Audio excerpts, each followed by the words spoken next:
I get angry every time I have to tell you about this next kind of incident. And I say have to tell you. I don't have to tell you about it. I want to tell you about it because as a society, when it comes to our children, we can do better. Police went to this house. This is Scranton, Pennsylvania. Last week, they found a 7-year-old boy in a diaper.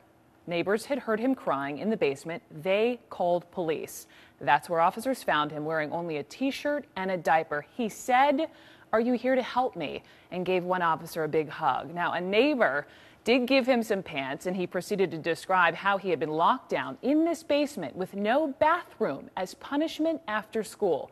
And not just that, he was also locked inside this coffin. He told police his mom and stepdad shut him inside often, and they even used to duct tape it sometimes to close it. He said the grown-ups would tell him there were ghosts in the house, dropping big chains on the floor just to frighten him.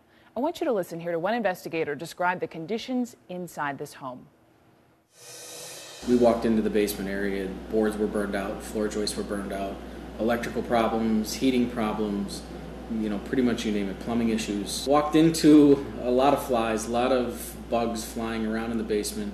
There was a bathroom in the basement. When we opened up that door in the basement, there were a lot of small flies. Well, we called police today, and they told us the boy's mom and stepdad haven't been arrested yet. There was a warrant out for them on child abuse and neglect charges. Inevitably, when I stand here and I share these types of cases with you, there's a comment from a neighbor who says, "Oh, we thought something was stranger.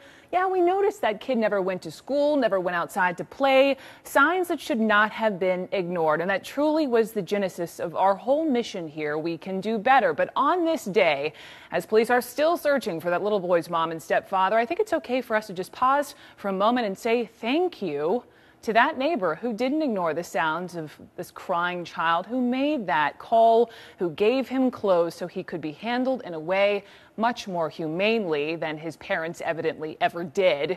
We can do better for children, and that neighborhood